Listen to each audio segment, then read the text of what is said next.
dan alas kaki atau HS64 naik 39,55%. Penurunan ekspor migas sebesar 2,38%. Ini didorong oleh penurunan nilai ekspor minyak mentah yang turun 11,85% dibandingkan bulan sebelumnya.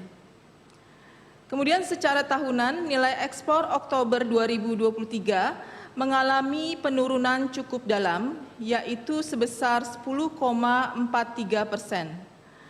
Kontraksi ini didorong oleh penurunan ekspor non-migas dan melanjutkan tren yang terjadi sejak awal tahun, terutama disebabkan oleh harga-harga komoditas unggulan di pasar global yang lebih rendah dibandingkan dengan kondisi tahun lalu. Selanjutnya adalah perkembangan ekspor non-migas Indonesia menurut sektor pada Oktober 2023. Total ekspor non-migas adalah 20,78 miliar US dollar, dan ini jika dirinci menurut sektor, maka sektor pertanian, kehutanan, dan perikanan berkontribusi sebesar 0,37 miliar US dollar, kemudian sektor pertambangan dan lainnya berkontribusi sebesar 4,26 miliar US dollar, dan kemudian sektor industri pengolahan sebesar 16,14 miliar US dollar. Pada bulan Oktober 2023, nilai ekspor non-migas mengalami penurunan secara tahunan pada semua sektor. Penurunan terdalam terjadi pada sektor pertambangan dan lainnya, yaitu minus 28,57%. Secara bulanan, semua sektor mengalami peningkatan, kecuali sektor pertanian, kehutanan, dan perikanan. Kenaikan ini utamanya didorong oleh sektor industri pengolahan.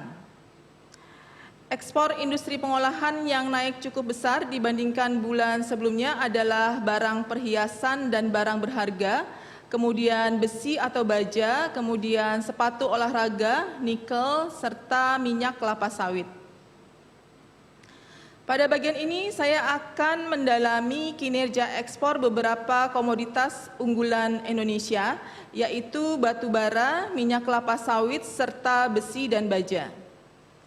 Nilai ekspor untuk ketiga komoditas ini memberikan share sekitar 34,03% dari total ekspor non-migas Indonesia pada Oktober 2023. Pada Oktober 2023 ini, nilai ekspor Indonesia untuk tiga komoditas unggulan tersebut mengalami kenaikan secara bulanan. Peningkatan nilai ekspor batubara lebih didorong oleh peningkatan volume ekspornya. Volume ekspor batubara bulan ini naik 18,21%. Kemudian kenaikan nilai ekspor minyak kelapa sawit ini didorong oleh peningkatan volume ekspor kelapa sawit tersebut. Volume ekspor minyak kelapa sawit bulan ini naik 6,84%. Sementara itu untuk komoditas besi dan baja mengalami kenaikan nilai ekspor baik secara bulanan maupun tahunan yang lebih didorong oleh peningkatan volume ekspornya. Berikutnya saya akan menyampaikan perkembangan impor bulan Oktober 2023. Pada Oktober 2023, nilai impor mencapai 18,67 miliar US dollar atau naik 7,68% secara bulanan.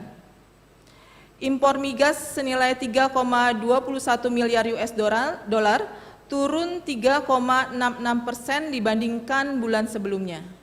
Sementara itu, impor non-migas senilai 15,47 miliar US dollar naik 10,37% dibandingkan dengan bulan sebelumnya.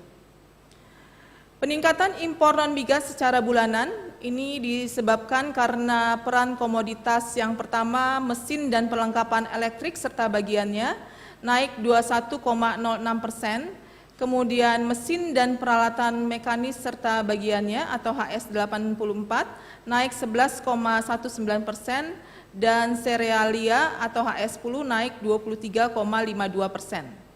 Sementara penurunan impor migas disebabkan karena turunnya impor minyak mentah, yaitu sebesar 19,64%. Kalau dilihat secara tahunan, nilai impor Oktober 2023 turun 2,42%.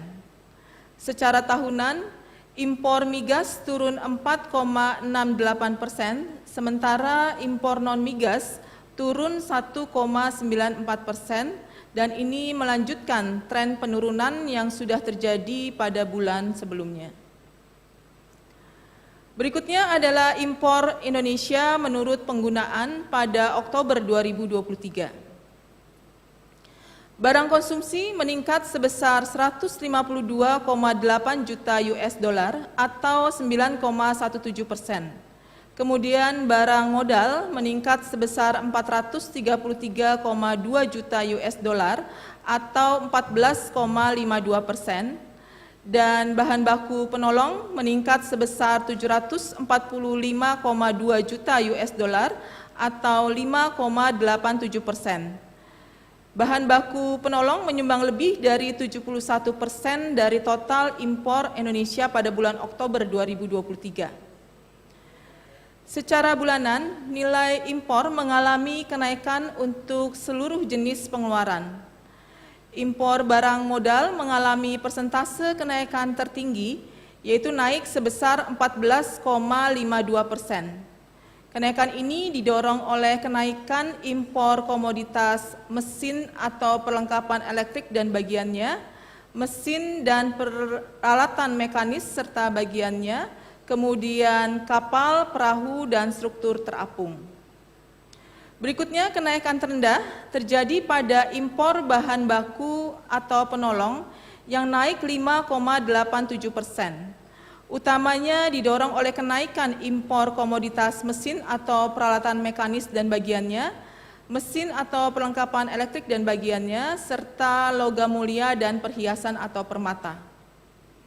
Impor barang konsumsi mengalami kenaikan sebesar 9,17%, utamanya didorong oleh kenaikan impor serealia, kemudian bahan bakar mineral, dan juga barang dari kulit samak.